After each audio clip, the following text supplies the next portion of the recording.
أعوذ بالله السميع العليم من الشيطان الرجيم بسم الله الرحمن الرحيم والصلاة والسلام على رسول الله إن الحمد لله نحمده ونستعين ونستغفره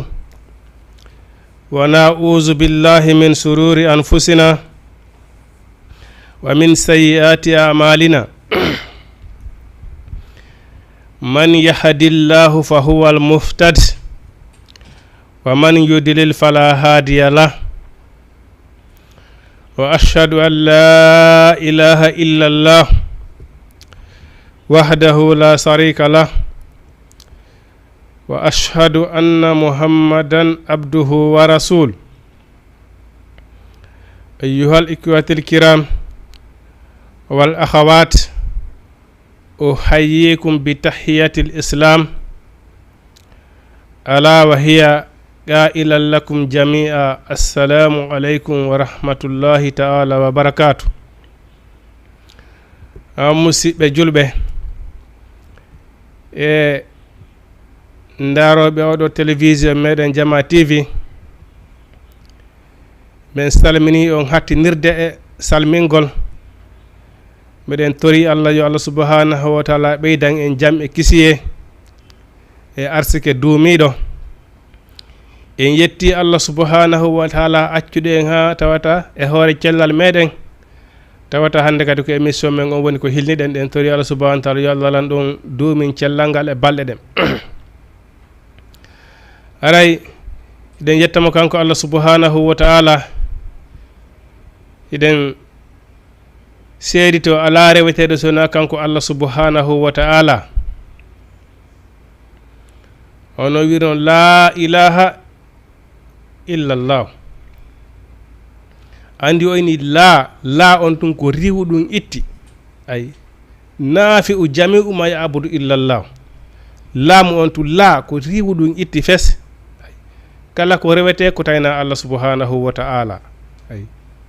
ɗum noon hiɗen seedo Allah reteɗo sena kanko Allah subhanahu wa ta'ala la ilaha illallah hiɗen seedo oɗo nelaɗo meɗen Muhammadu sallallahu alaihi wa sallam ko Allah subhanahu wa ta'ala nelimo e ndeɗo tagore jinne e yimɓe ɓen fop ammatan lil alamina nelaɗo Muhammadu sallallahu alaihi wa sallam kanko ko e tagore nden fop woni ko nela jinne e yimɓe hay goto accaka hono li rahmatan lil alamina yurmede wonande nde ɗo tagore ko ɗum waɗi ko nelaɗo Muhammadu sallallahu alaihi wasallam woni ko nelira ɗum wona sama kala wona caka ne sikki ala e mum so tawni Muhammadu rasulullah Muhammadu ko nelaɗo Allah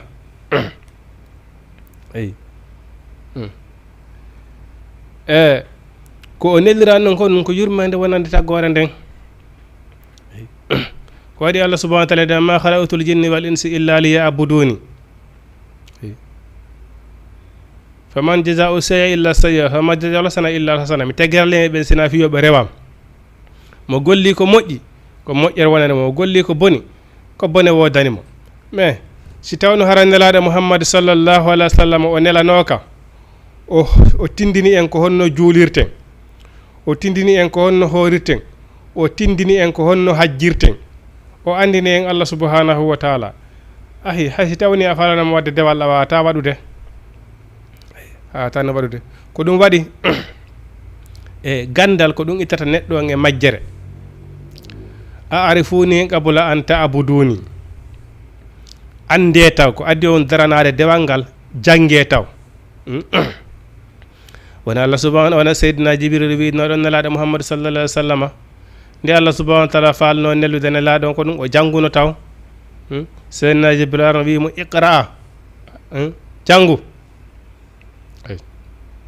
oyni iqra jangu de tawnomo ka fello ka fawre ira ɗum ɗo holli neɗɗo faalaɗo rewde Allah tigi tigi tigi tigi a wonay neɗɗo weddiɗo ay par ce que fiyan ndara ɗo hay tawneta ko gandal aduna yanko yangal joni exemple ida faala ɗo janngude mecce ka wetti bimbi so yeehi a dawi ka atelier ma auditi atelier tu a yeehi a jooɗi ka garan place e wolinagol ha kikiɗa arti est ce que anda goɗɗum e ko yawɗa janngo ngo siɗa faala janngude a itte haqqille maɗa e alhaaliji ɗin fof kippa gandal ngal faalaɗa ngal woni ko menuisier woni ko maçon woni ko tailleur woni ko technicien woni ko a élève ujo woni ko franco arabe kala ganda siɗa faala ɗaɓɓude ɗum gandal ngal piiji aduna yankoji ɗin fof hay kay ƴetta a wona neɗɗo weddiɗo daalu ko ƴetta haqqille ma ɗen waɗa e gandal ngal ko de waɗi nelaɗo sallah sallam nde falno rewde Allah o yawno o weddi kanko tum ɗon seydina jibril tawimo o wi iqra a janngu nelaɗo amadou sallamaki ɓen ɗowni mi janga honnu mi janga ko mi anda o wi iqra a janngu bi ismi rabbika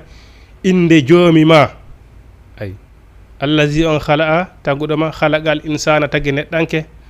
ay allah mawɗo sana neɗɗanko ma la yalamu hunde ko andano o andiri neɗɗanke on hunde ko andano so hiɗen jooɗo ɗo hiɗen sifo ɗo no gurdam nelaɗo mouhammadou sallallahu alaihi wa sallam jamanu men hannde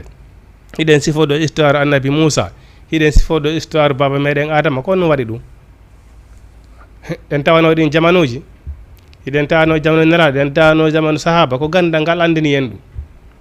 ay kono gandal ko ittay ɗum e majjere ay kono ko addi oɗo nelaɗo mouhammadou sallallahu alaihi wa sallam ko yaltingol en e majjere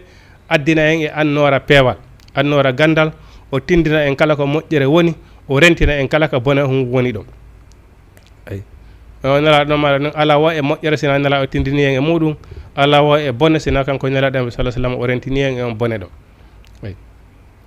ɗum noon hiɗen seedo ɗo nelaɗo meɗen mouhammadou sallallah alih w sallam ko allah subahana wa taala ko nelirimo dina gonga dina l'islam ay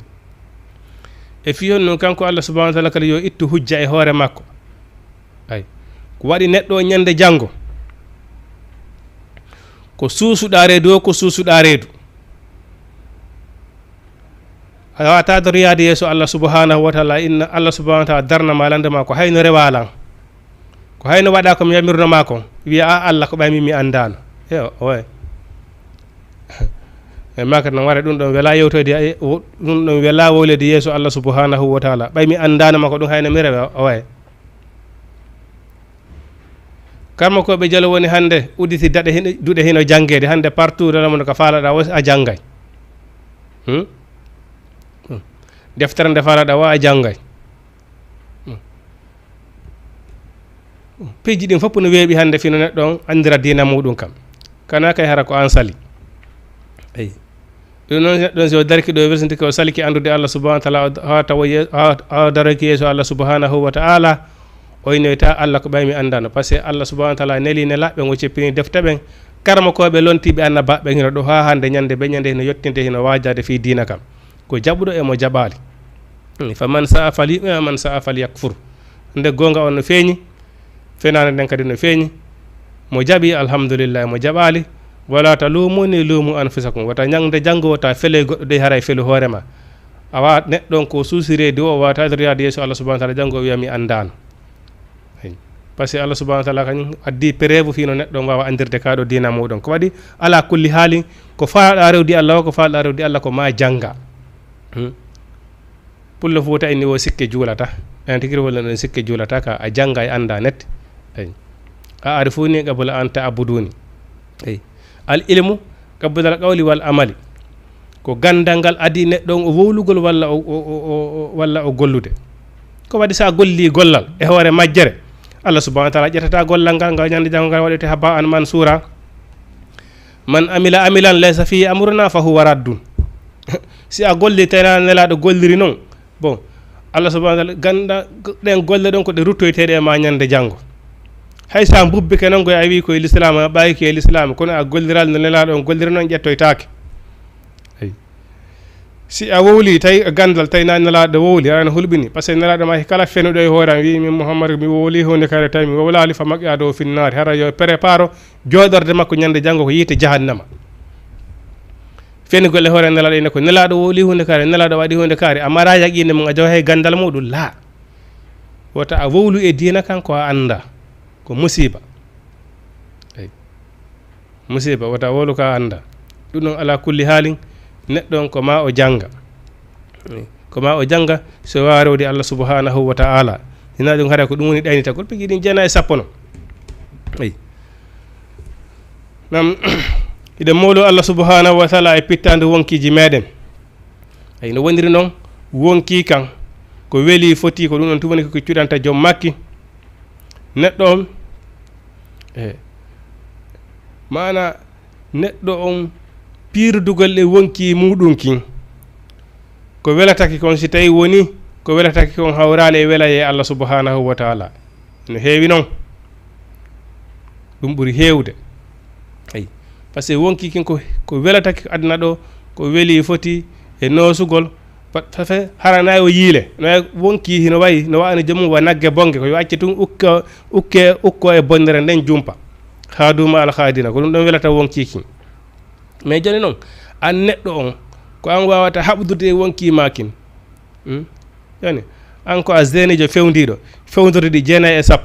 ƴiƴam maɗan hino weeli hande bon kala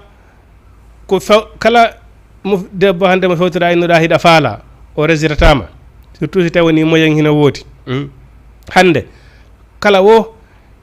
no faalaɗa o hande kala ko jaramma ɗo yawgol waɗa pigi ɗi 9 e 10 no jaramma hiɗa hattani mais ko an duwa darade anda enede Allah subhanahu wa ta'ala hino reni mi Allah subhanahu wa ta'ala no wi ibuduni wala takfuruni rewelan wata on yeddam ayi anda Allah subhanahu wa ta'ala no rennuma kanko Allah subhanahu ni ittaqullaha haysa ma kunta hulu Allah nokko kala wo ko wonɗa ko ɗum ɗo woni kullol Allah ɗaɓɓangol ngol ayi ittaqullaha haysa ma kunta kala wo ka wonɗa ko ya won neɗɗo huluɗo Allah par ce que fi honno noon waɗirta ɗum ko ɓay mayde nden nde bettay mayde nde nde battete a anda ko hande ko janggo a anda ko honno nde ardata kono noon nde aray do joni noon ko anduɗa pelette a jahodirɗa muɗum kono ɗa dowa préparade habbo ɗum anda kadi no habbortano joni noon ko neɗɗo on wata haɓdude wonki mon kin ko to welata hikon so tawi woni welata Allah subhanahu wa ta'ala Allah nanaɗo maaki ɗum haɓdugol e wonki muɗum kim ɗum hino satti ɓuri ƴettugol kaafa haɓita e ɓeɗo heferaɓe ayi inna nafsa la ammaratum bis-su'i wonki kanko weeli foti tan woni koko yamirta ko ɓuri hewde kon noon ata ɗum ɗo wona ko nafoyta joom muɗum fa asa an tuhibbu shay'an wa huwa sharrun lakum wa asa an takhra shay'an wa khairun lakum bon hande sa propose ɗo zenijo 20 ans 30 ans a noddi oɗo e diina a wi yo noddito ka diina kan haɗi kon fop o haɗi to e muɗum ko diina kan yamiri kon fof o jogitora ɗum ƴakkirɗe makko ɗen ayi minotama de wawata ko heɓade kono e nder 100% on noon sa heɓoy toon wawa ko 10% zeniɓe hande sukaɓe hande fewdiɓe andanɗa hoore ma tawata hara koye hoore diina kanko ɗum ɗo woni koye tabiti wona nelaɗo maaki noon ñande janggo ñande tawoy ɗowdi ala si wona kanko ɗowdi makko kanko Allah subhanahu wa ta'ala ndin hino jiyaɓe o waɗanoyta ɗowdi nde ñande suka kecco mo andanɗa hoore maɗa keccuyagal makko ngal fof koye diina kan koye diina kan o dogini ayi ko waɗi noon ñande janggo ɓawde Allah subhanahu wa ta'ala landete goɗɗo alhaaliji makko ni fof no jiya e hunde ɓurde himmode Allah subhanahu wa ta'ala lantoy to neɗɗo honnum sukayagal magal koye honnum woni ko ngal feƴƴi ay keccogal par ce que ko on keccuyagal ma ngal ko ɗum ɗon ko ɗon Allah subhanahu wa ta'ala kan kadi sokol ma si a yaha heeɓi par ce que keccuyagal kon to haadi ko 45 ans 50 ans ay neɗɗo ka hooɓi 50 ans wo o compta ka hande kadi e jeunesse 40 ans 45 ans 50 ans a compta ka e jeunesse on hande kadi de hande kadi kam mawɓe woni ko comptaɗa mais si a gollanal diina kan sikkoɗa heɓuɗa 50 ans hara honum waɗa gollande diina hande kadi honum waɗa gollande diina kan hande kadi haray hande kadi yeru ko Allah fodda ɗo ko timmingol ko waɗi nelaɗo meɗen Muhammad sallallahu alaihi wasallam ko 63 ans woni ko o wuuri ɓe maaki mofte nelaɗo ɗen kala heɓuɗo duuɓi 60 hande kadi kala ko woni wuuri yeeso to yo ande ko boni so waɗanede na ɗum sanji molanaɗo ay hande heɓugol duuɓi 70 cuuɓi 70 jamanu men hande e sanji molanaɗo de ay sanji molanaɗo kono neɗɗo ka keccuyagal makko ɗon Allah subhanahu wa ta'ala darna on tigi landito on tigi jeunesse man koye honnum jeunesse yagal ma ngal woni ko ngal feƴƴi par ce que ko ɗon diina kan kadi ɗaɓɓuma ko ɗon diina kan ɗaɓɓuma ayi ɗum noon ɗen torodira enen ɓeɗo sukaɓe ala kule woni sukaɓe rewɓe woni sukaɓe duhiɓe par ce que fof ko ay nelaɗo maki la udihu amala amilin minkum min zakarin ay min zakarin a unsa ba'duki min ba'di mi yeɓata golle golluɗo way moɗon woni julɗo gorko woni julɗo sonnajo ay ɓeɗo sukaɓe suddiɓe yoɓe wakkilo e kaɗo diina ɓe wakkilo ɓe andata kamɓe kadi Allah subhanahu wa ta'ala lantirotoɓe diina maɓɓe kam ay ɓeɗo sukaɓe suddiɓe yoɓe wakkilo kamɓe kadi e kaɗo diina maɓɓe ko ɗum ɗon tuma woni ko nafataɓe ay faradul ilmu mana faridatul ilmu ala kulli muslim wa kulli muslimatin ɗaɓɓugol gandal no farli kala sonnajo no farli kala gorko ay en fof meɗen yiɗen fataka dina mo kala meɗen ko yo wakkilo ɗaɓɓa waɗi ko en fof meɗen Allah subhanahu wa ta'ala darnoto en lantito en wona sukaɓe woray ɓen no Allah subhanahu wa ta'ala darnata tigi no ñande janggo landoma koye honnu sukayagal makko ngal woni ko feƴƴi ɓeɗo sukaɓe suddiɓe kamɓe kadi ko noon ɓe darniroyte yeeso Allah subhanahu wa ta'ala ɓe lantete koye honnum ɓe feƴƴinno ko honnu sukayagal maɓɓe ngal koye honnum feƴƴi eyi ɗum noon kalifu meɗen kalifu hoore meɗen bal ala nafsi basira neɗɗo kala hino humpiti alhaaliji mum ɗi nam bada auzu billahi min ashaitan rajim yilliɗo ɗo seeɗa e oɗo histoire annabajo meɗen ibrahima alayhi salam Allah subhanahu wa ta'ala ino andintira ɗo o inni wa isi yarfa ibrahima alqawaida min albayt wa ismaila rabbana taqabbal minna innaka anta samiul alim Allah subhanahu wa ta'ala inni andite tumande annabi ibrahima darnayno suudu kaaba ndu makkatil mukarrama wa ismaila e ɓiɗɗo makko on ismail eɗen andi annabi ismaila nde annabi ibrahima resuno nena makko hajara tawi kaɓe wonuno ɗon o ɓittiki Allah subhanahu wa ta'ala yamirimo yo ƴettu annabi ismaila e nene muɗum o naɓa ɓe makka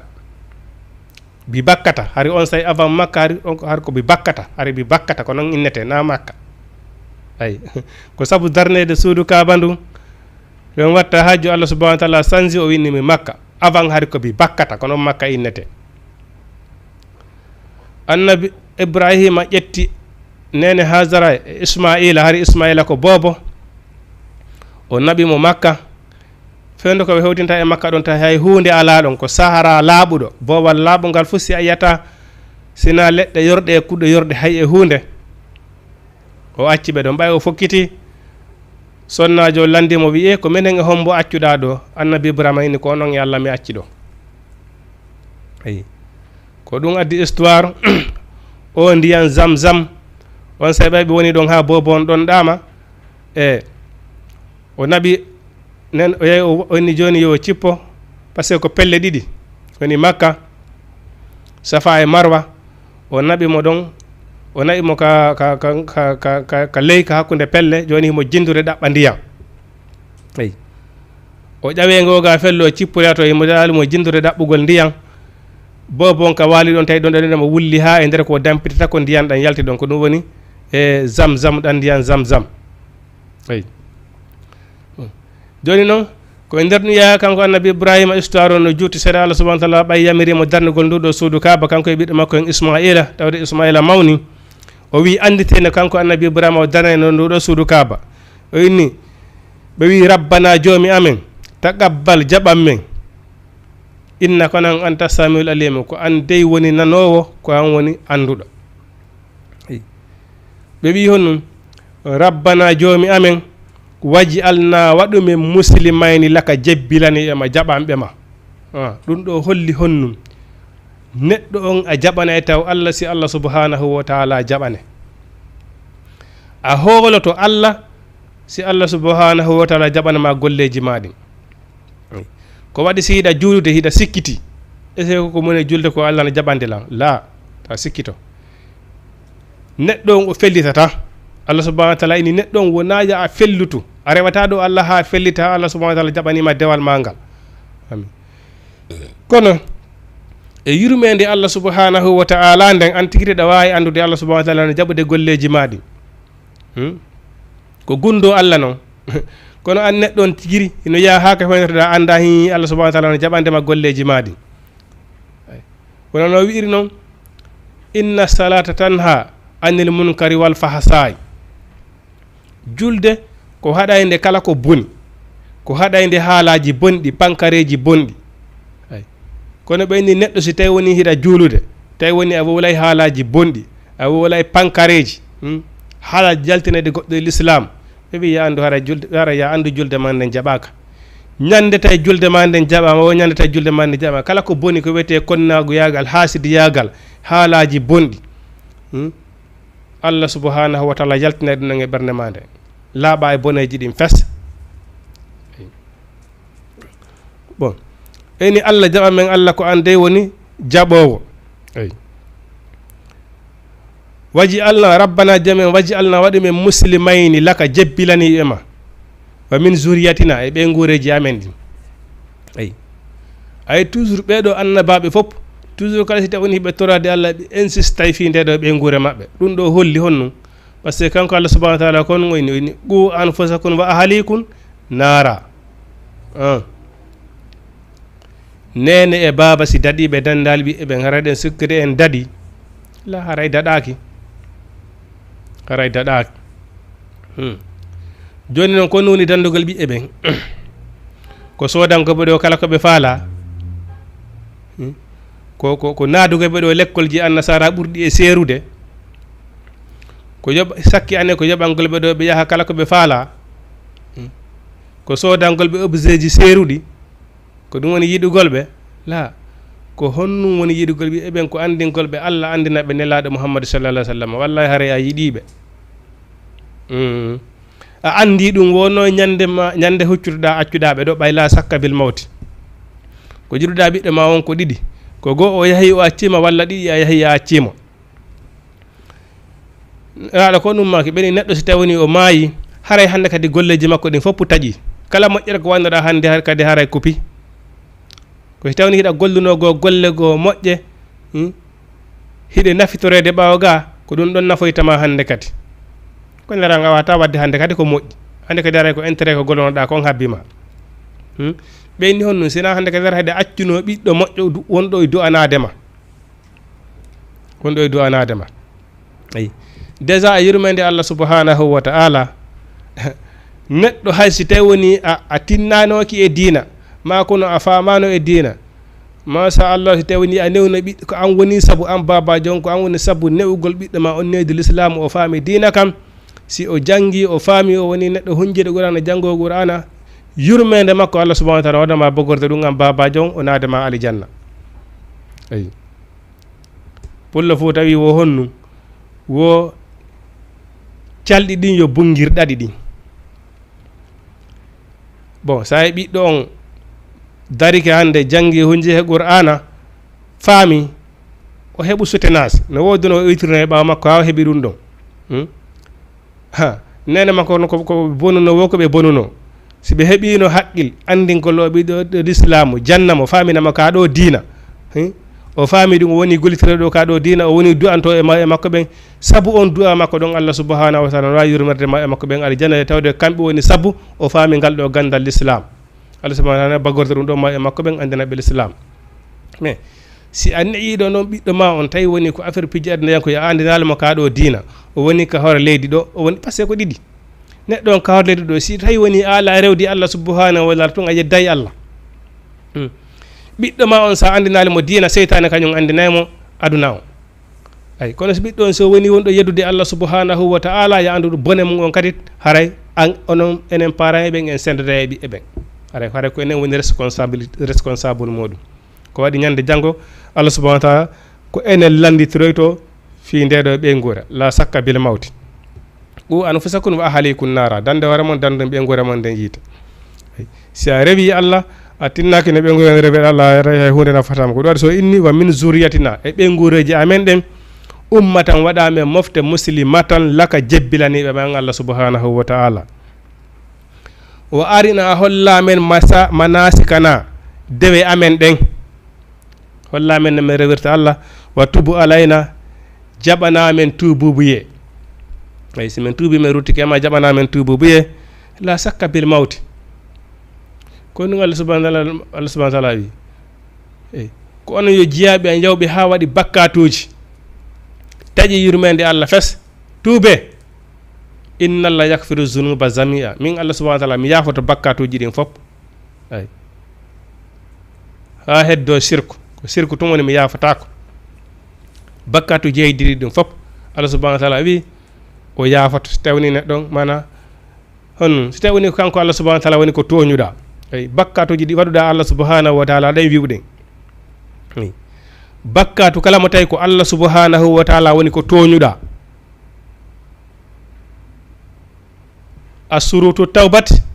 annadamu ala ma fata alay Allah yaudu fi zambin min baqiya ma umri wa yanfa Allah yaudu min zambin ila ma baqiya min umrihi kon woni nisugol tububuye ko kala ko tawno a waɗi bonnereje kon fof sarti on kala ko tawno a waɗi bonnere fes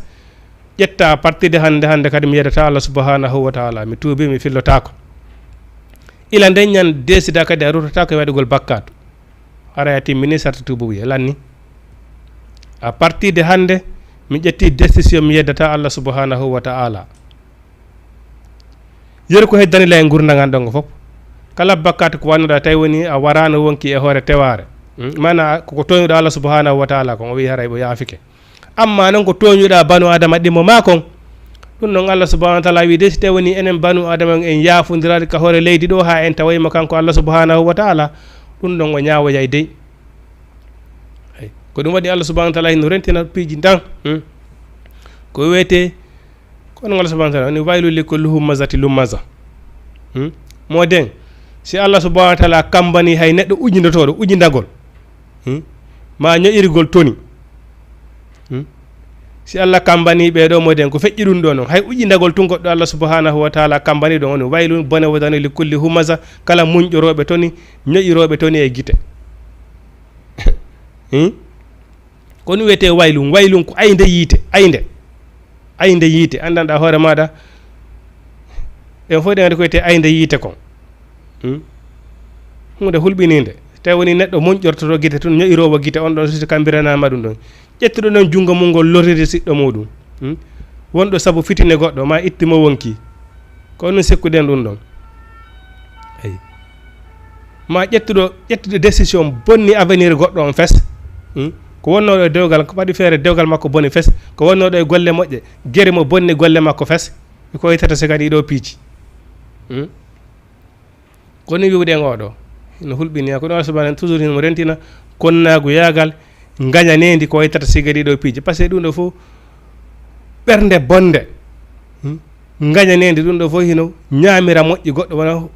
wona yiite ñamirta guenal yorongal ayi yo neɗɗon ko rento nelaɗo maki ñande janggo ko neɗɗo won hombo woni hissuɗo malaɗo ko bonuɗo ko daɗuɗo hakke kawtal muɗum ngal neɗɗo si o waali ko o maayi tawi himo hissuno e kawtal makko o lorrano kawtal makko mo mari jang e kawtal makko haray oɗo o woni neɗɗo hissuɗo nde sonnajo go mayno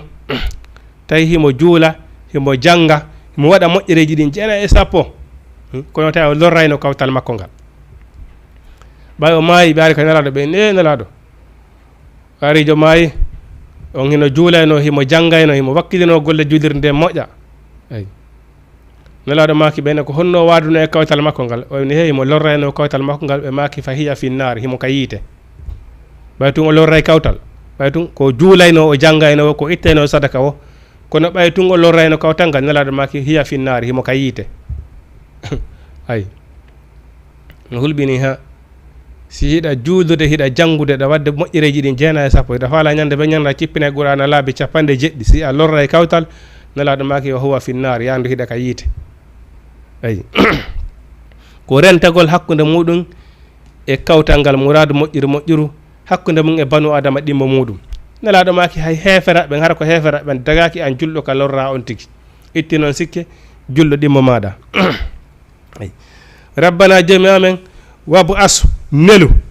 fihin e maɓɓe ay rasulan nelaɗo min hu jiyaɗo e maɓɓe yatulu alayhim mono jangga e maɓɓe ayatuka ay aya jamadin deftere ma nden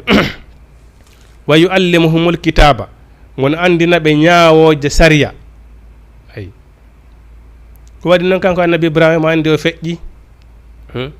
bon annabi yaquba aroye annabi ishaga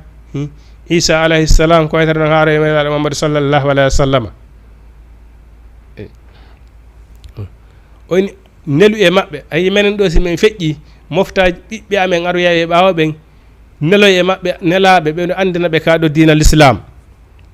ay andina ɓe ñawoje ɗen wawi zakkihim mono laɓɓina ɓe neɗɗo si taw woni a jangga ande tara l'islamu no wirete noon ko ƴettugol ɗo tum fuuti e sabunde nata e toilette mum looto ha laaɓa pompa waɗa parfum kadi ko ɗum woni laaɓugol no wodi laaɓal adingal ɗum ɗon no wirɗe noon laaɓugol hakkude mum e kawtal mum ngal ha lorata banu adama ɗimo maɗa laaɓa hakkude ma e allah subhanahu wa taala balandeɗa sarrigo juula wiya allah akbar sadala ilal hara ɓernde ma nden hino laaɓi kala ko wedde konnagogal e hasade nde gayanidi a miijaki ƴettugol junngo ma lorirgol banu adama ɗimo ma junngo ma walla koyngal ma walla hunduko ma eyi a jogaki on anni e fes ɗum woni julɗo ɗaɓɓaɗo eyi way zakkihimmo no laɓɓina ɓe innaka noon allah antal azizu kan woni tedduɗo alhakimu ñeñiɗo allah subahana taala wiwa man yarhabu an millata ibrahima illa man safiya nafsa ko hombo woni añowo dina annabi ibrahima sina neɗɗo komojo neɗɗo jofinɗinɗo wonki muɗum honnon an neɗɗo hono woni dina annabi ibrahima kam toroɗa allah taw yo allah jaɓani kala ko golluɗa allah jaɓana si allah jaɓanima golleji ma ɗin ko noon ɗaɓɓaɓude ɗum ɗon allah waɗa alan julɗo jebbilaniɗoma jaɓanɗoma jebbiliɗo ko wiyete julɗo jebbiliɗo o andi julɗo no toon julɗo jebbiliɗo on kadi no toon komi julɗo est ce que miɗo jaɓi komi julɗo ko ɗum woni hollata miɗo jaɓi ko miɗo julɗo ko simi golli golle ko julɗo hani ko yamirayo gollu kon mi jebbilaniki allah subhanahu wa taala ko on noon woni julɗo mais komi julɗo kono mi jebbiranaki allah subhanahu wa taala boneji ɗi allah komi julɗo kono boneji ɗi allah subhanahu wa taala waɗi ɗin fof simi yahama ko toon mi tawete moƴƴereji ɗi allah subhanahu wa taala yamiri ɗen fof mi yiyetaka taw mi hamirta toon fasi komi julɗo noon est ce que miɗo jaɓi komi julɗo la ayi waɗalan jebbiliɗo hollalan mbandi dewe maɗen ayi jaɓanalan tububuye ɓiɓɓi an aradio e ɓawo ɓen kadi waɗaɓe ɓiɓɓe fewɓe rewoɓe allah laɓɓinan e madina kam ko noon ɗaɓɓa ɓuuri ɗum ɗo sabu allah subahana dandu hoore ma danda ɓe ma nde si a daɗi a dandi ɓe guure ma nden ko ɗum ɗo woni ko ɗaɓɓa allah subahana taala ne ko hombo woni salatoɗo o du'a ɗo ko hombo woni ko ɗum ɗo woni dina annabi ibrahima kam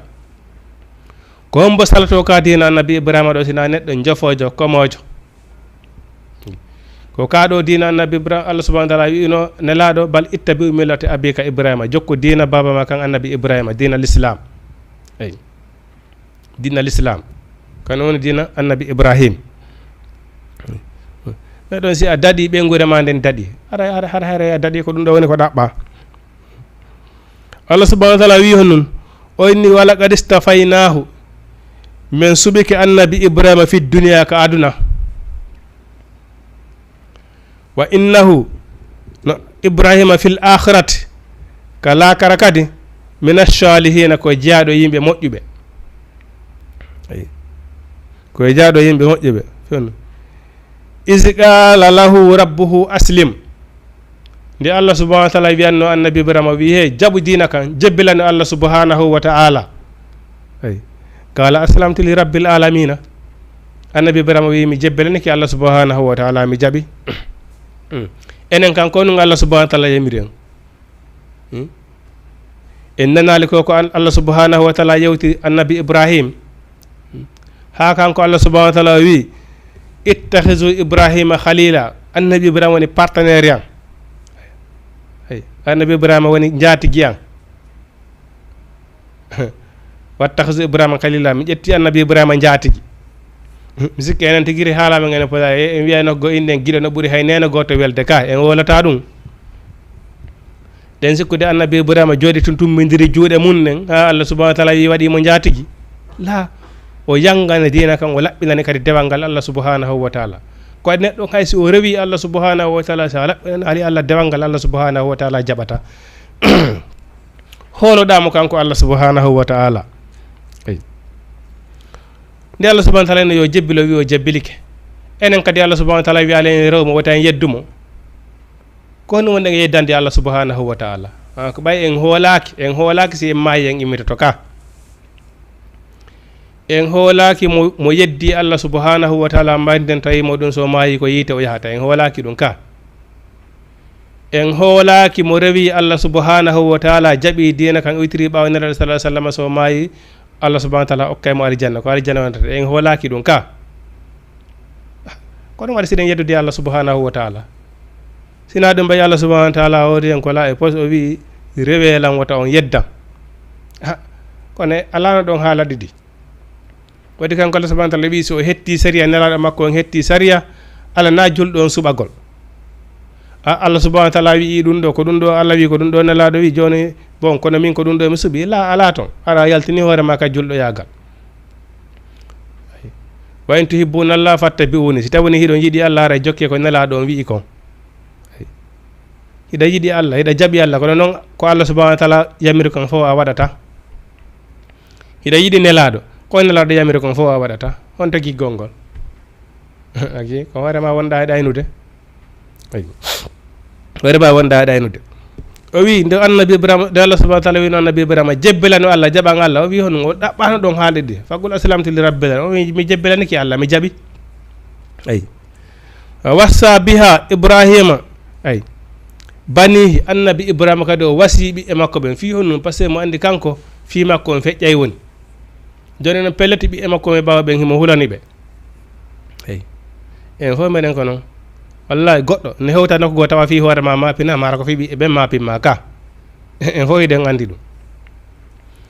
neɗɗo ne woodi ke fewntorede tawa fima mapinama fes ko mapinma ko fi ɓe guura nden eyi o fina tawa gordo gardo ƴawa jippo fof ƴawara jolta fof ko fi nde ɓe guure no gasa so kanto e hoore manu koko wonda ƴawde jippo gorto gardanno immo 5 heures du matin yalta e 5 heures naddi kam wo 22 heures ɗum ɗo fof ko fi ɓe guura nden eyi joni noon le ay hay accaɓe ñande go fina wiyete tawa ko Allah andi ko hombo ko ley koyɗe hombo kadi ɓe bonata eyi ta fima on feƴƴi en fof meɗen are ko finte ɓe goori woni ko mapine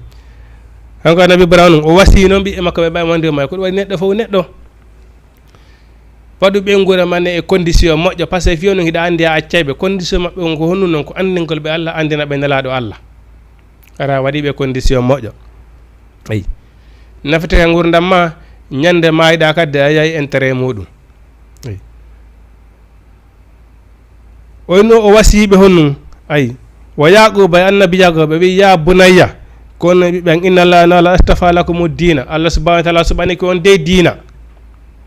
fala tamutunna wata maayi noon illa wa antum sina hara onon muslimuna hiɗon jebbilani Allah subhanahu wa taala on jaɓi ay no hawni ha neɗɗo on si tawi woni Allah subhanahu wa taala ini neɗɗo si tawi woni tun a wi an ko Allah yamiri kon fof a faalaka ko nelaɗo yamiri kon fof a waɗata Allah subhanahu wa taala ini he awa si tawi woni hara e maayi de hara e ɗaɓɓu ko yaara hara e ɗaɓɓu ko yaara hara hawro yaali Allah subhanahu wa taala ay e joni le inna rabbaka la bil mirsadi Allah subhanahu wa taala ino ka rompoyen ka kala fuuru nga rewruɗa hewtay toon kullu nafsin zaiqatul mawti wonki yo wonki mayay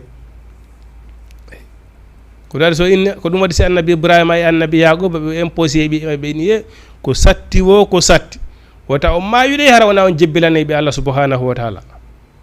ayi tiba awa enen kadi ko oɗo place hanuɗen wonude eyi ko oɗo place hanuɗen wonude wota en jaɓu maydinen tawa en harana en jebbilane ɓe Allah subhanahu wa taala ɗen tori Allah en fof meɗen e ɓe guureji meɗen fof nde maydine ɗen no ƴettita en wara ɗen hida hiɗen yarla hiɗen yaafa si Allah subhanahu wa taala ƴettita en ayi oni am kuntum ka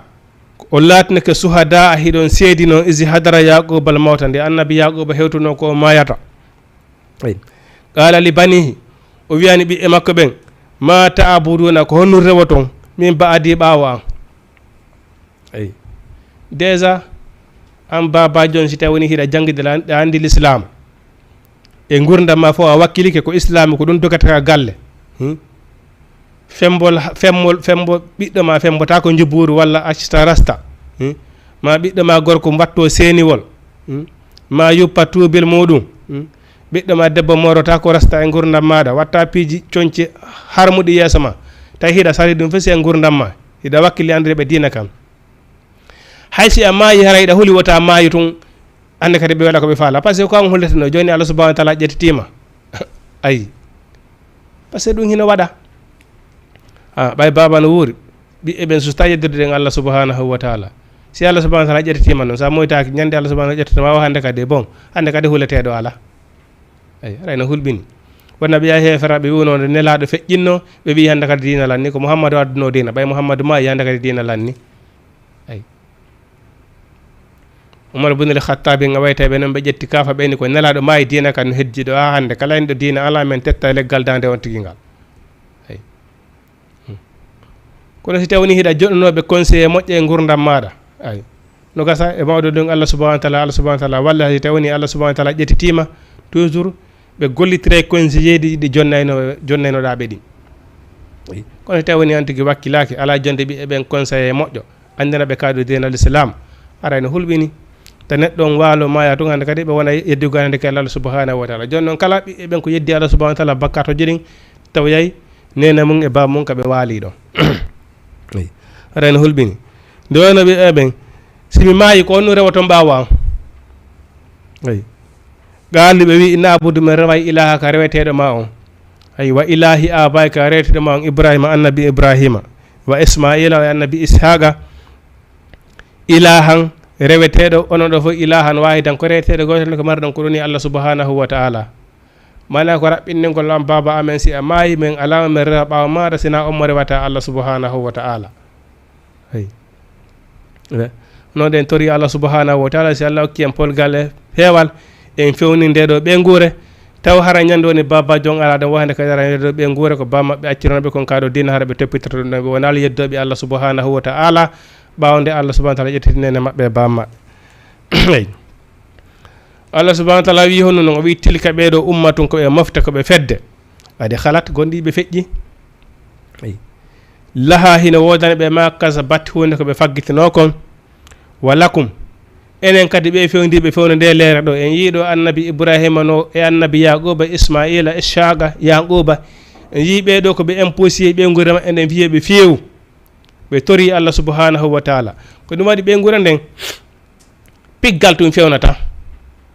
ayi bon pay kum fayde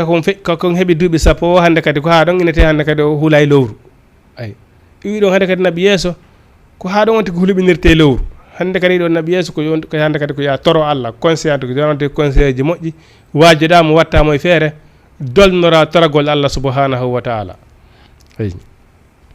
Allah subhanahu wa ta'ala ni ɓeɗo koɓe mofte ɓe feƴƴi hino wodannoɓe konko ɓe faggitino kon enen ɓe fewdiɓe fewnode leer ɗo kadi enen kadi koko faggitiɗen kon ko ɗum Allah subhanahu wodani en ayi Allah subhanahu wa ta'ala o darnde annabi nuhu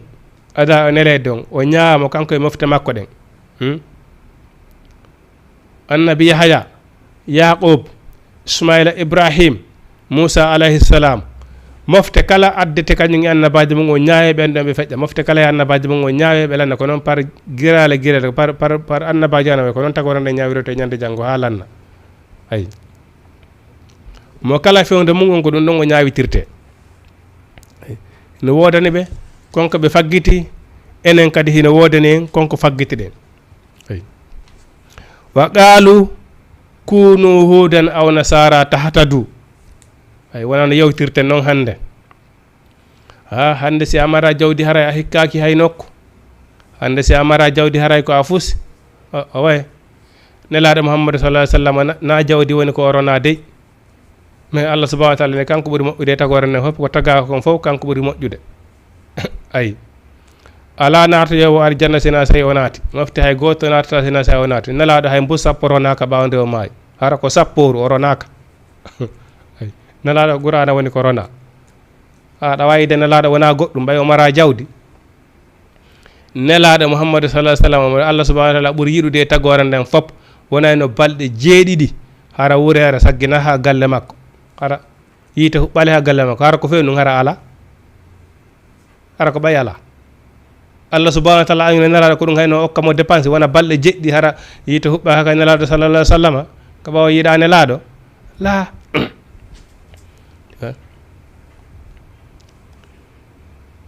Allah subhanahu wa ta'ala sino falanama moƴƴere nden kara aduna ɗo ko yori dépense o jannete ko yori dépense ko fi honnum fi wota a bew innal insana la yattakha an ra'ahu istakhna wonɓe darade ɗo yedde Allah baaɓe fof ko ɓayi ɓe mari koɓe yeddira Allah subhanahu wa ta'ala ɓayi mari jawdi koɓe yeddira Allah subhanahu wa ta'ala neɗɗo so tawi woni tout moyen ji ɗi fof kalanti ko faala o waɗay taw yeddugol Allah subhanahu wa ta'ala no yombanimo goy ray ɗum hino yombani on tigi sina Allah subhanahu wa ta'ala fa bi on tigi tun si jawdi ndin ɗuuɗi tun on tigi beway par ce que yahay ɗon ha bon an considéra mana no ya wiwnoɗo no garu no wiwno to o wino min ndi jawdi min ko min andi no heɓiri ndi eyyi min ko min andi no heɓiri ɗum ɗo mais ko Allah subhanahu wa ta'ala moƴƴema ahsin kama ahsanallahu ilayka ay Allah subhanahu wa ta'ala wino himo okka aduna ay on mo yiɗi o mo yiɗa kono lakara noon okkata sina mojiɗi ay Allah subhanahu wa ta'ala wawi darde ɗo en o jiyaɗo am ɓaytumi fandaneke mo ari janna o ko mi windinamo yimɓe ari janna mi ala okkude o jawdi ko bewira ka wara leydi ɗo ay ñande be ñande Allah subhanahu wa ta'ala jannama yer dépense ñande be Allah subhanahu wa ta'ala jannama yer ko ñamata e nder ñallal ɗon kam ha mbayde nden tawa ma e hoore muɗum Allah subhanahu wa ta'ala o baggorema moƴƴere makko nden ñande janggo ay ɓeɗo alyahuda ɓe wi honnum ɓe wi woni alyahuda walla annasara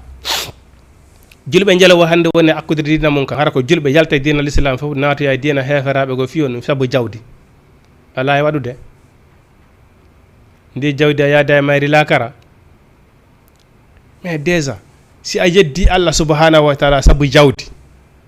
fiya heɓu jawdi a yalti e dina fes saabu jawdi mais ndin jawdi ko honnu ndi nafayma par ce que ɓay tun haray ko Allah subhanahu wa ta'ala yedduɗa a julɗo a wi no an islamu jamais a yalti e dina l'islam kan a natoyi e dina go fi saabu jawdi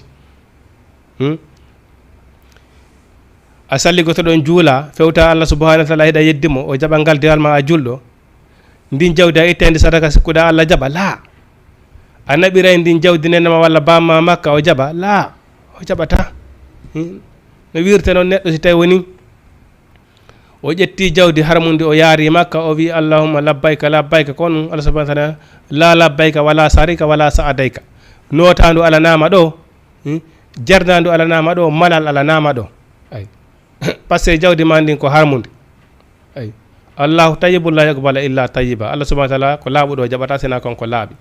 bon haray akhi ko honɗum ɗum nafuma Allah subhanahu ɓeɗo heferaɓe wi honnum ɓe wi ɗi woni alyahuda walla wonon annasara ɓeɗo heferaɓe tahtadu male ɗon ay ha modi o l'islam terto ɗum modi jokkuɓe alyahuda ɓe annasaraɓe jokkuɓe heɓa jawdi ay bon no sa akkita dina ma kan jokka heferaɓe dina heferaɓe ko julɗo noon hino dagi no dagani julɗo ko kanko e hefere ko ɓe gollirta ɓe ɗaɓɓita ɗum haɗaka kono noon nande ɓawde ya yaltoɗa dina maɗan kan si tawi woni ko ya akkutu dina ma kan fes fiya yon golludu haray ɗum ɗon sella fes haray ɗum ɗon wata sellude ay wala kon dina kon waliya dini enen hefera on ka leɗɗo feere ala en ukkodiray en kawtidira ɗum ala probléme haɗaka julɗo yo yaw haɗaka julɗo yawgol e leydi heferaɓe ɗaɓɓa ay yo taw tun hara dina ma kan a gollay ka haray lanni kono akkutugol dina moɗon kan fes jokka ka ɗo dina heferaɓe saabu jawdi a ɗayni hoorema a perdini hoorema saabu ndin jawdi ma ɗon taw ɓay tun hiɗa sali Allah subhanahu wa ta'ala taw a hoolaki Allah hino jaranma yaltugol e dina ma kan yaha e dina heferaɓe saabu jawdi siɗa faala heɓay ɗo kanŋe e jaman honnude a waɗata ɗo sadaka Allah jaɓa ɗum dafa ala darneɗo juldirde wulurde dafa ala hajjinoyeɗo famille man on fof Allah subhanahu wa ta'ala jaɓantama ɗum Allah subhanahu wa ta'ala ni ɓen ɓe gonɗinali Allah ɓe gonɗinali nelaɗo golle maɓɓe ɗen feƴƴata peesa naɓantake ɓe hay cuɓal ay golle maɓɓe ɗen feƴƴata hay kol ɓulle maɓɓe nafi ɓe peesane moƴƴereji maɓɓe ɗi ay Allah subhanahu wa ta'ala ha jakay ɗum o jaɓata fes ay Allah subhanahu wa ta'ala qolo wiu bal millati ibrahima dina annabi ibrahima kam hanifan ko ka woni dina newi ka dina jawaka wa ma kana annabi ibrahima la taki minal musrikina jeyaɗo e sirkoɓe ay galu ɓeɗo ɓe wi jele ɓe wi amanna billahi gonɗine Allah ay wa ma unzila ilayna e konko cippina e amen menen ɓeɗo annabaɓe gonɗine Allah gonɗinon ko cippina e annabaɓen kon annabaɓen fof no wettirno ñande ɗo ɓe guluji e temeɗe e fof maɓɓe ko dina wota ɓe addi ay la ilaha illallah ay ɓeɗo fof ko renti addi ko tawhide ko rewe Allah ay jokkon ko nelaɗo e moɗon kon ko addi kom ay wa ma unzila konko cippina ila ibrahim e annabi ibrahima wa ismail e annabi ismail wa ishaqa wa yaquba wal asbati e tanira e maɓɓe ɓen wa ma utiya musa ay e konko okkano annabi musa wa isa e annabi isa wa ma utiyu nabiyuna e konko okka annabaɓen kon fof honno woni ko annabaɓen fof woni ko okka ko la ilaha illallah annabi ibrahim ismaila ishaq yaqub isa alayhi salam muhammad alayhi salam ɓeɗo ɓe fof maɓɓe ko kalimati tawhid ko konngol goton ko mbiɗa ko la ilaha illallah tuflihu goldirengol konngol ɗo male ɗon la ilaha illallah tuflihu ande ala ko no rewe wona Allah ala ko no ɗaɓɓe fona Allah subhanahu wa ta'ala jokkon nelaɗo on male ɗon halas lanni ay ɓeɗo ɓe wi honnu ay wa ma uti nabiyina ko okka annabaɓe fof mi rabbin immorta ka joomi maɓɓe ay la no fardiɗugo bayna ahadin annabaɓe menen fof maɓɓe miɗen gonɗini ɓe ay tifa ko ɗum waɗi ɓeɗo musi e meɗen wiyoɓe kañum no jaɓi isa jaɓa nelaɗo Allah ko ɗo woni ko ɓe trompi par ce que enen jule ɓe honno hiɗen jaɓi isa julɗo enen jule ɓe annabaɓe fof hiɗen jaɓi koɓe gonga ɓe fof maɓɓe ko Allah subhanahu wa ta'ala ko neli ɓe isa ko annabajo Allah wona ɓiɗɗo Allah ay Allah subhanahu wa ta'ala lam yalid wa lam yulad wa lam yakul lahu kufuwan ay Allah sifitora marugol ɓiɗɗo ay isa ko annabajo Allah ko ɗofteteɗo wona o reweteɗo ay ɗen andi ñande tan ko Allah subhanahu wa ta'ala o dareto impose o wiya isa wa anta qultu linnasi ilahi wa ummi Allah subhanahu wa ta'ala darne isa yo ko ayuno ɓe rewe ange nene majo ɓe rew on wana la annabi isa daro wiya la qul lakum wiya naaliɓe ɗum an Allah subhanahu wa ta'ala hiɗa andi ko woni ko wonken si tawoni mi wi'iɓe ɗum ɓe noon ko jiyaɓe ma si a haforaniɓe Allah ko an woni jon yafotoɗo bakkatuji ko an woni jon yurmede si a lettiɓe koɓe jiyaɓe ma fof simin isa ala komi wawi ay par ce que fi honnu si a gonɗini annabaɓen fopp maɓɓe a yeddi goto pet hara a yalti l'islam si a jaɓi dina l'islam kam fopp a yeddi alifu goto pet hara a yalti dina l'islam afa tu'minuna bi ba'di kitabi fa takfuruna bi ba'di fama jaza'u man yaf'ala zalika minkum illa khazyun fi dunya wal akhirati wa huwa min al khasirin on gondina jogay deftere nden yeddon kadi yogay deftere nden kala wo waɗuɗo ɗum haray o mara jodde ka lakara haray o mara geɓal ka lakara ko jeyaɗo o jeyete perduɓe ñande janggo ay isa wi simi wuruno ha muhammadu ari alayhi salamu ko min iwtirane ɓawa muhammadu par ce que fof maɓɓe on fondiso maɓɓe on ko goto ay noy ko nete kon état continuation no wawi ko oɗo président arata o golla ha e nokkel o follo oɗa kadi ara toppito golle makko ɗen ɗon yaaha ko ɗum wiyete état continuation ko noon ko noon no wawa état koko wiyete ɓe annabaɓe ne ɓaydirano comme état ay bon oɗo présidence o ari o golli o yahi bon ko haani ko par ce que nayo président on golluɗo hadno go ha o follo arde o ɓawo on ara bonita konko no golluno kon fof lanca inna konko golluno kon gollali bonita ɗum no fof lanca fuɗɗito kadi e ba on noon kadi laamoɗon duuɓi 15 o follo ko golluno kon fof si oɗa ari lanca ɗum ɗon fof bonnita inna no fuɗɗitade kadi e ba ko honde nden saare ɗon nde développata ko honde nden saare ɗon avancata si tawi woni kala président arɗo ko waɗa golluno kon fof o bonna ɗum no fof o lancita o fuɗɗito kadi e ba nden saare ɗon ko honde nde avancata la ko si oɗa golli ha o feƴƴi bon si oɗa kadi ari o wiya bon ko waɗa golluno ko min kadi mi golla e baba ɗum ayi président ɗiɗo tato nayo jawo tawa hande kadi bon yaay ɗon hande kadi saare nde fof ma nde lannama gollede nde jalbi hande kadi yimɓe saare ɓiɓɓe saare nde ko mabate ko ñaama ayi wiyde état isa wi simi wuronomo ha mouhammadou ari koye ɓawa makko mi iwtirayno ayi ɗum isa ko annabajo Allah ko ɗofteteɗo wona o reweteɗo ayi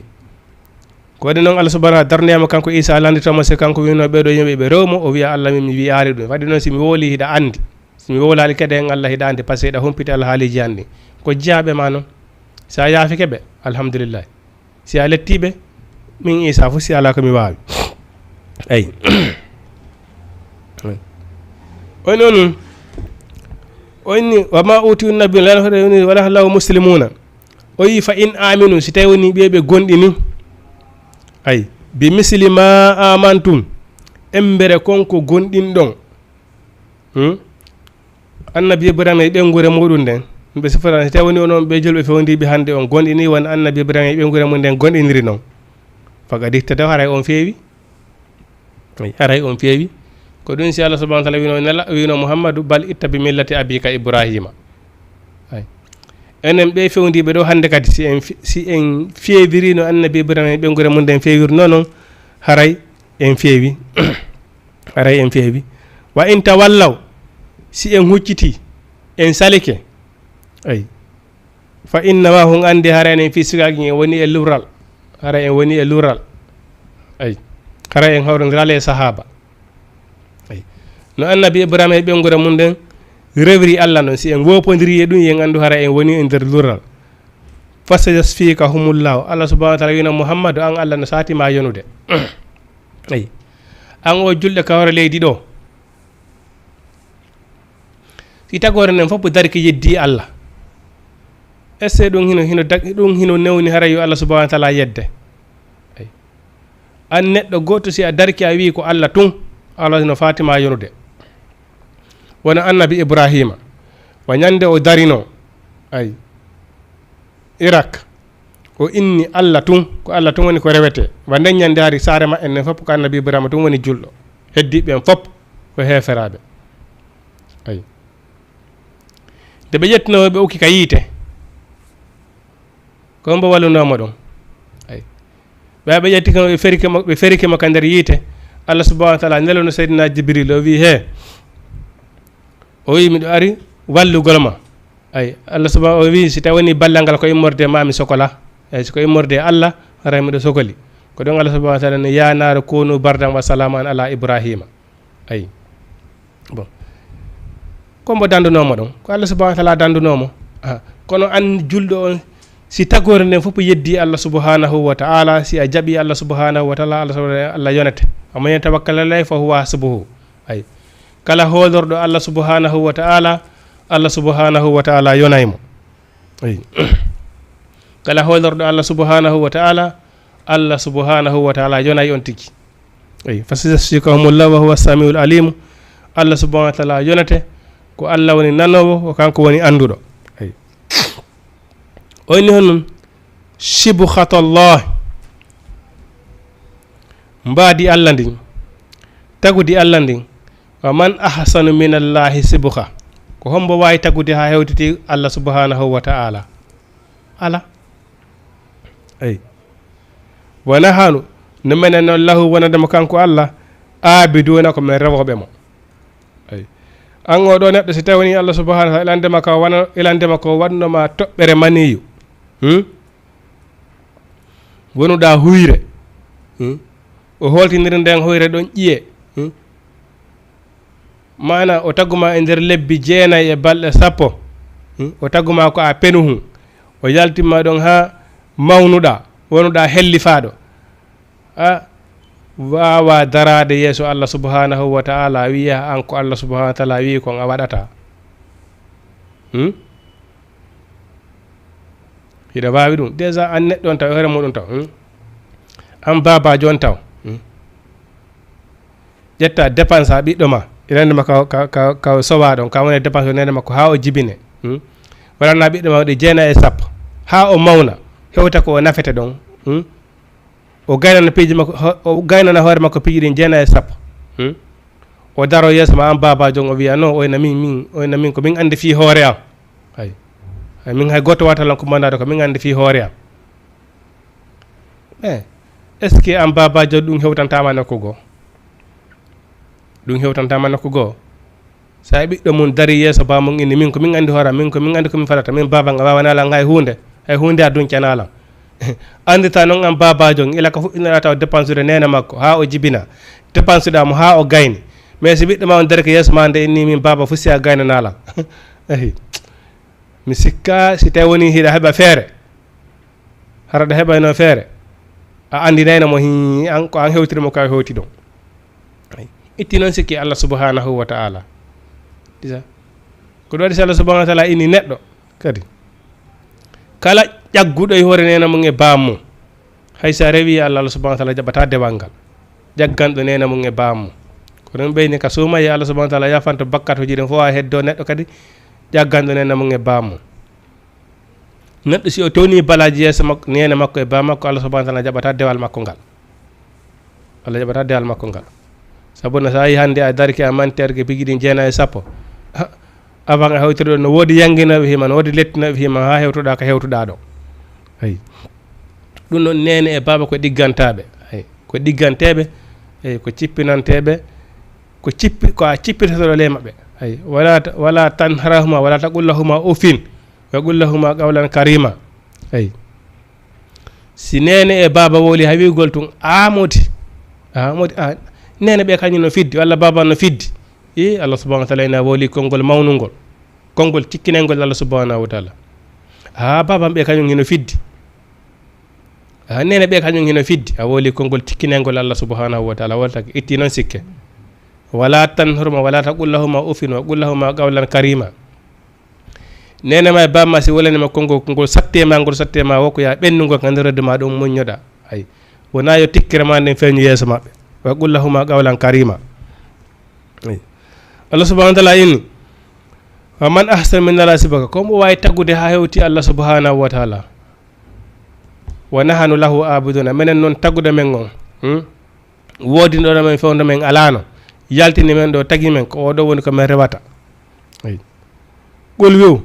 atu hajunani fillahi on yeddaylan fi Allah subhanahu wa ta'ala on yeddaylan fi Allah subhanahu wa ta'ala wa huwa rabbuna ko Allah jeyimmi wa rabbukum ko Allah jeyon ɗum kanko annabi Ibrahima o wi on yeddaylan fi on sonjaylan fi Allah subhanahu wa ta'ala sabu annabi Ibrahima o sonji annabi Ibrahima ɓe sonjumo ɓay tun o wi kanko ko Allah tun no nelaɗo Muhammad sallallahu alaihi wa sallam no sonjirano Makka noon ay o ari o tawi sanamo goluji e temedde rewede ka suudu Kaaba o wi o wi ɗum ɗo fof ko fus ko Allah goto woni ko rewete e wi an kadi men famalima min rewi sanamo guluji e temeɗe ɗiɗo duncenali men hay hunde Allah goto no wawi men Allah goto no wawi men duncande goɗɗum sanamo guluji e temeɗɗe duncenali men hay hunde ay la ko ɗum addunoɓe sonjimo ɓe jaltinimo Makka ɓe waɗimo embargo duuɓi hewɗi ɓe waɗimo embargo ɗe gandi so goɗɗo waɗama embargo ɓe wi ta hay goto jomban nelaɗo ta hay goto okku nelaɗo ɓeygu ta goto yewka makko ta goto yeeyimo wota o soodan hay goto ari ha ɓe yaltinimo Makka fes o feri o yahi Madina ayi o feri o yahi Madina ayi kono annabi Ibrahima kankadi ko ni o soñjirano ko ɗum adduno hay e makko ɓen ƴettimo ferimo ka yiite ayi ɓe wi o wi on yeddelan fi Allah wa huwa kanko Allah rabbuna woni ko jeyimmi wa rabbukum woni ko jeyom ay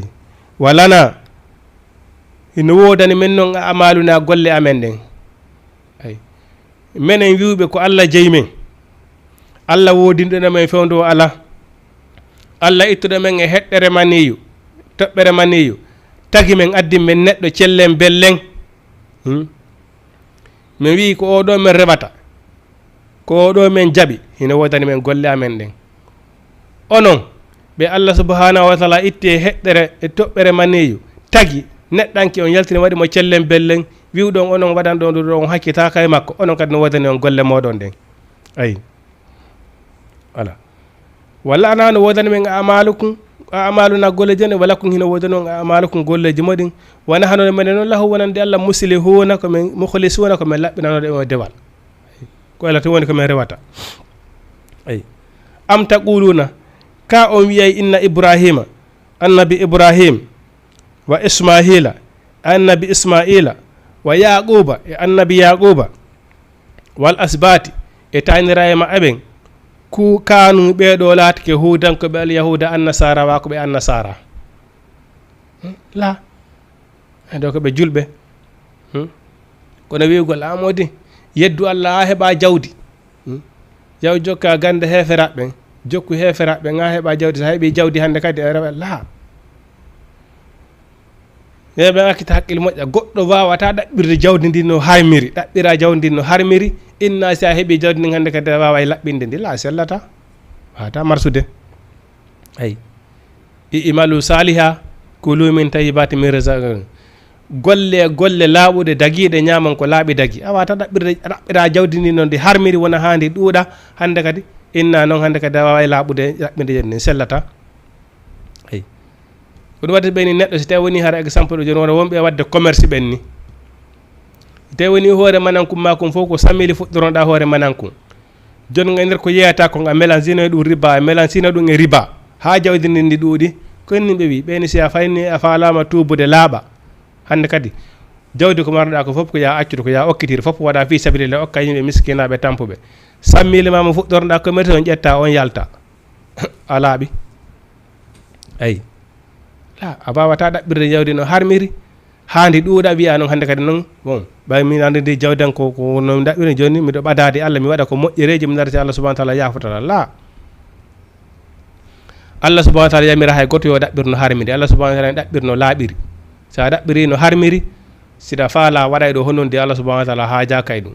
ko waɗi ko tuuni ko Allah subahana taala jaɓata ɗum ayi o wi on ɗum mana o wi honum o wi mana ay ɓeɗo ɓe laataki al yahuda ɓe laataki an nasara ɓol wi a antum ko onum a ala mo andi amillahu ka ko Allah subhanahu wa taala ne ko andi Allah subhanahu wa taala wi on ɗaɓɓirno laaɓiri ɓiwɗa o woyi an a ɗaɓɓiray no harmiri ɓay haray ko ɗon jawdi ndin yawata heɓade si ndi heɓiki hande kadi noon waɗa ko moƴƴi kon ha mo mara jawdi wata wadde ko moƴƴi miskino wata rewdi Allah Allah subhanahu ka dewal Allah subhanahu wa taala miskino e patron fop ko ɗum ɗon fop ino fotana Allah subhanahu wa taala ay ka dewal par ce que sa hewti ka juulirde est ce que hino windiɗo ɗo ko place patron ɗo ko place miskino ala toon ka suudu kama makkatel mukarrama so hewte ɗon a miskino hon kummara ha hewde sa hewti ɗon coñci ɗi wattiɗa ɗin président on so hewti ko ɗin o wattoto ay on fof mon ko hunde wotere wolton ɗon labbayka allahumma labbayka la sharika laka walakal hamdu ay on fof mon ko golle watton ɗon suuma si hewti président on ko balɗe 30 horata an miskino on ko 30 horata wagutuji ɗin ñallal ngal ko wagutuji 5 horata patron on ko wagutuji 5 juulata patron on ko wagutuji 5 juulata kono diina ɗum haton jina wigo miɗo mari walla mi mara ay par ce que wona hajjugol ko seɗa mari jawdi ka mais sa mara fi ko a julɗo Allah no yamiri julɗo yo hajju si a mara jawdi Allah subhanahu wa taala farlama ɗum ka ittugol jakka si a mara jawdi fi ko a julɗo Allah subhanahu wa taala farlana par ce que a mara ka la yukallifu llahu nafsan illa wus'aha ay bon kono dewal Allah ɗum hato jinayni gorko seɗa rewi Allah ɗa mari jawdi tun ɓe wowloɓe ɗum fof déjà enne koye somi heeɓi jawdi mi rella ko haaɓe heɓande soɓe heeɓi ndi hannde kadi ko yeddu ko contraire wata wonde ko contraire ko ha jawdi ndin heeɓo jawdi ndin heeɓi wande kadi ko yeddugol Allah ɓe wone waɗude ayi par ce que ko weeli foti ko ɗum ɓe wone jokkude andi yomi ɗaɓɓirnomi harmiri somi heeɓi jawdi ndi mi rewla oɗo wona hulowo Allah o so heeɓi jawdi ndi o waɗata ko moƴƴi ko sina ɗum neɗɗo hulowo Allah mi yiyata ko ɓerde mum jomi ɗaɓɓirno harmiri ayi a antum ko on ala mo andi amillaw ka ko Allah andi ko Allah andi wa man aslamu ala fotuɗo toñude ha hewtiti mimman katema ayi on suuɗuɗo sahada tan seede yagal indahu ka makko ay minallahi imorde ka Allah ala fotuɗo toñude ha hewtiti oɗo hiɗa andi ko ɗum ɗo woni gonga kan saloɗa gonga on saloɗa gonga on fes Allah subhanahu wa ta'ala inni fo taali toñude ha hewtiti oɗo wa mallahu kanko Allah subhanahu wa ta'ala o sifitorali bi khafilin ko welsindiɗo amma ta'amaluna hunde ko woni e gollude Allah welsindaki e meɗen de golleji men ni fof wonne golde kon Allah hudanaki Allah subhanahu wa ta'ala de fop Allah subhanahu wa ta'ala humpiti ala haaliji men ɗin fop o wi honum tilka ɓeɗo ummatun ko ɓe mofte kadi halatti ɓe feƴƴi laha hino wodani e ma kasabati hunde ko ɓe faggiti kon walakum enen kadi no wodani ma kasabatum hunde ko faggitiɗen kon wala tusaluna amma kanu ya'maluna e landetake noon ko ɓen ko ɓe golluno kon ko annabi ibrahima en golluno ko hoore maɓɓe ɓe gollanno nelaɗo amadou sallallahu alih w sallam mofte mum ko golli ko hoore mum gollani ay annabi nuhu alayhi salam neɗɗo kala neɗɗo ko golle ma ɗen mo kala e golle muɗum ñande janggo Allah subhanahu wa ta'ala ay ko ɗum mo kala e golle muɗum ñande janggo yawma yafirul mar'u min akhihi wa ummihi wa abihi wa sahibatihi wa banihi ñande goɗɗo dogoyta nena mum doga ba mum doga nena goto muɗum doga ɓiɗɗo mum fi hon li kulli muɗum yawmajin sa anu yukini par ce que nde ñande goto kala e meɗen hino mari fiyaka yonayɗo ɗum nde ñande probléme baban anni alam probléme ɓiɗɗo an anni alam ay ko min e probléme am ko ɗum waɗi si nelaɗo sallallah alih w sallama ɓe fowtuno ɓiɗɗo maɓɓe on fatima ɓeyni kala ko falaɗa e aduna torolan so miɗo mari mi okkorte mais hakkude ma e Allah subhanahu wa ta'ala wakkilo neɗɗo kala hino foti jono dow conseillé ɗo ɓiɗɗo mum ay yeetomo andina ɓiɗɗo mum kaɗo diina woni gonga yo wakkile kaɗo diina ay par ce que ɓiɗɗo ma on si ala no okkor ma moyen kala wo ko faala déjà hay si moyen ala ɓaye mo kala yeru mum on hino woodi kala ko ɓiɗɗo ma on landiɗo siɗa mari feere waɗanaymo ay mais hakkude makko e Allah subhanahu wa ta'ala hiɗa waawi si ɓiɗɗo ma woni kade ɗo rewali Allah subhanahu wa ta'ala fiyanga rewi Allah subhanahu wa ta'ala wawi wonade annabi nuhu nde nodduno ɓiɗɗo makko e dina kan ha ɓiɗɗo makko on sali rewde Allah ɓay ndiyan ɗan ari yooli ɓiɗɗo makko on mais nde tawde ɓiɗɗo yurmede ɓiɗɗo on no muuse makko wi ya rabbi huwa min ahlika Allah on ɗon de ko jeyaɗo e ɓe guuri an koye nun Allah subhanahu wa ta'ala ne fa laysa min ahlika o jeyaka e ɓe guuri an saabu honno ɓay golleji mon ɗin yiidaali eyi ko ɓiɗɗo annabajo kono ɓay tun kanko o jaɓali dina ba makko kan Allah subhanahu wa ta'ala halkimo ayi on ɗo holli fi honno mais annabajo on si defandali ɓiɗɗo mum gon yeeso Allah annabajo o defandali ɓiɗɗo makko on yeeso Allah min yiyan ko nun sikkude ne wawi defandade ɓiɗɗo ma on yeeso Allah kono haalan ɓiɗɗo ma on haqqan on gonga kan he aduna ɗo kala ko falɗa de landolan si miɗo mari feere mbaɗante hakkunde may Allah wakkilo de mi wawa yaa toon hay hunde ɓiɗɗo o yetta ɗum o naata ko haqqille makko ayi o wakkilo fi ka ɗo diina ayi oni sayaqulu sufahaw mana ɓeɗo komoɓe ɓeɗo jofoɓe ɓe anda hiiri weeti ayi minan nas jaaɓe yimɓe ɓen ɓe wi ma wallahu ko honnum hoccintini ɓe an qibulati en qibula maɓɓe allati on kanuɓe ɓe laatino alay ha e dow muɗum qulillahu almasri wal maghribi wi ko Allah wodani funange ko Allah wodani hirnange iɗon andi abannelaɗo Muhammadu sallallahu alaihi wa sallam hari ko Palestine ko ɗon fewtete juule Baytil Maqdis on andi Palestine ko ɗon woni dambugal asama o ɓe jifuɓe ɓe yiya ton Allah subhanahu wa taala okkuɓe gande ɗen fop koko maɓɓe gandal ada cippinede ay mais hiɓe andi Allah koko ɓe jaɓali ko woni probléme maɓɓe on ko ɗo so Allah subhanahu wa taala déclarani ɓe geeri ay ya bani israila uzkuru ni'matallahi allati an'amtu alaykum wa anni faddaltukum alal alamin ko Allah subhanahu wa taala inni ɓurni ɓe hoore tagore nden fof ay noon komi haalan noon ko neɗɗo si Allah okki on polgal tun o beway ko sabu ko ɓe bewi kon ko ɗum Allah waddi ɓe Allah subhanahu wa ta'ala ay fir'auna ko sabu ko bewi kon ko ɗum waddi mo Allah subhanahu wa ta'ala Palestine ko ɗon woni dambugal asama o ay ko ɗon Allah subhanahu wa ta'ala ɗon dambugal asama on kala ko goɗɗo yahi ɗon tori Allah subhanahu wa ta'ala o jaɓay ko ɗum waɗi so ɓe haɓude juule ɓen ɗon ɓe falaka juule ɓen e hendoɗon hade ko ɗon fertete juule ɓay noon Allah subhanahu wa ta'ala o neli Muhammadu hande kadi o sanji o naɓi Makka ay ɗum waɗi o inni ɓe landi noon ɓeyni ko honnum Allah subhanahu wa ta'ala sansirani hande kadi qibla Allah subhanahu wa ta'ala wi yeeto e Muhammadu ko Allah wodani funnange e hirnange namo Jama TV neɓatara lere men on yeron heddani en ɗo 5 minutes ɗon wawi wadde 78 116 82 38 ndaren sen heeɓi siko auditeur si o goto siko ɗiɗo wawi en waynodirde ko waɗi noon e han ɓe remplacer en ɓe hewti lere men on yoni ha ɓurti ɗon wawi wadde 78 116 82 38 ayi o wi allati kanu alayha qulillahul masriqi wal maghribi ayi ko Allah wodani funnange e hirnange yahadi kanko Allah subhanahu wa ta'ala himo fewna man yasha'u mo yiɗi fewnude ila siratin faade lawol mustaqimin fewngol ay wa kazalika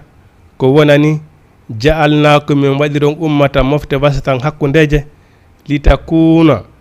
litakunu fiyo laato suhada a seeditoytoɓe alanna sewreneɓen wa yakuna rasula nelaɗon kadi laato seedoytoɗo alaykum e demboɗon sahidan kon seedoytoɗo ay mana enen mofte nelaɗo en seeditete hoore ɗi a moftaji hedditi ɗiɗi fopp ay enen kadi nelaɗo en seedito e hoore meɗen ay nelaɗo en seedito e hoore meɗen wa ma ja'alnal qiblata min waɗirali yo qibla allati on kanati alayha mo wonɗa e dow muɗum illa li na'lama sinayi men andu man yattabi rasula on jokkuɗo nelaɗon mimman yanqaliba ala aqibay e on saliɗo ruttite ɓata mo sali jokkude nelaɗon nelaɗon ko addira ko fiyo jokke ɓay noon Allah subhanahu wa ta'ala nelimo o wi hande kadi mi sanji qibla baytul maqdis hande kadi ko Makka fertete juule fa walli wajjaka satral masjid haram ay faysuma kunte fa wallu wujuhakum satra o wi hande kadi ko Makka fertete juule Muhammadu kala ko wonirɗa fewtin yeeso ma ngom Makka onon julɓe heddiɓe fof noon kadi fewte Makka juulon koɗo kala saliɗo fewtude Makka juula hare on o gonɗina nelaɗon o jaɓali nelaɗon seede muɗum wonɓe toni Makka ɓen fof ko funnange ɓe fotata ɓe juula ay wontirɓe hirnange Makka fof ko nana wi fotata ɓe juula wontirɓe fof fotata nana juula fopp ko suudu Kaba ɗum fewtata juula ay o yi suudu Kaba ɗum ka jultere on yi saffaji ɗin wona ron waɗata ɗon ko ron waɗete ka ko ɗon tun wiɗen saffaji hino waɗa ron juula ka par ce que ɗum fof ko suudu ɗum fewtata juula ay no kala mo fewtali Makka ɗon juuli haray o uytirele ɓawne laaɗon ay o inni man yattabi rasula min man gadalaga bay wa in kanat lakabiratan illa ala allazina hada llahu ay oui si tawi woni noon laatike fewtugol suudu Kaba nun juula ɗum hino mawni illa ala allazina ko ta harayna e dow ɓen hada llahu ɓe Allah subhanahu wa ta'ala fewni ay mana ɓe Allah subhanahu wa ta'ala fewni ɓen kamɓe fewtugol suudu Kaba juula ɗum satta e maɓɓe juulugol satta e maɓɓe ɗum wona nder noon andirɗen hannde pelet na subhanahu nan inna salata la kabiratun illa ala allazina hada llahu no woodi ɗo hannde julɓe fus sa wiɓe ɗo juulugol a taway ɗum hino sattire maɓɓe wona ƴawnugol puccu e ɗaggal hara ko julɓe sa wiɓe ɗo juulugol ɗum hino sattirani wa ƴawnugol puccu e ɗaggal hara le ko ɓe julɓe ka ko fiyon no par ce que ɓe wowta mais neɗɗo noon si o woni juulowo si tawi woni waɓɓuto hewti tun o juulali haray mo empêche ala kulli haali ngaw ko ma o juula en tant que o juulali ara o wona à l'aise ay inna salati kanati alal mu'minina kitaban mawquta ay julɗo ko julɗo julɗo ko juulowo ay neɗɗo si tawi woni a juulata tun haray a yalti man taraka salati faqadi kafara kala akkuɗo julde nden haray on tigi heferɗiri ay saci julde tun haray a yeddi dina kam ay illa ala allazina sina ɓen hadallahi ɓe allah on fewni wa ma kana allah subhanahu wa taala takili du'ahi mo yeeba ay imanu kun kon inal moɗon inna la no kanko allah binnasi yimɓe raufun ko hinotoɓe rahimu yurmeteɗo namo jama tv haray hande inchallah ko ɗo waɗen darade e leere men on yoni ha ɓurti e hani ɓe remplace ɓe naati haray ɗen wawi wadirana ko ɗum ɗo jama tv wonno ko addanno on hande kala ko hawri ga e sahaba haray ko allah subhanahu wa taala woni ko longini men wona jawagol gandal kala ko hawri ga kadi e faljere haray ko gandal ngal woni ɗuuɗa ko talibaji mon wonɗo e janggude gandal ngal ɗuuɗa ma uridu illa al islah ten tori allah subhanahu wa taala yo allah fewni en fenana en yo allah en waɗu en heɗotoɓe konngol ƴetta ko ɓuuri moƴƴude e yewtere nden kom allah subhanahu wa taala yafano en fureji men adiɗi e saggitiɗi fewnana en fewnana en ɓengureji men ɗin yurmodiren saabu e ñaggol en arsike te rabbana atina fi dunya hasanatan wa fil akhirati hasanatan azaban nar te rabbana atina min azwajina wa zurriyatina qurrata aynin waj'alna lil muttaqina imama اللهم لا سهل إلا ما جعلته سهلا وأنت تجعل الحزن سهلا إن الله ملائكته يصلون على النبي يا أيها الذين آمنوا صلوا عليه وسلموا تسليما أقول قولي هذا أستغفر الله لي ولكم السلام عليكم ورحمة الله تعالى وبركاته بسم الله الرحمن الرحيم الحمد لله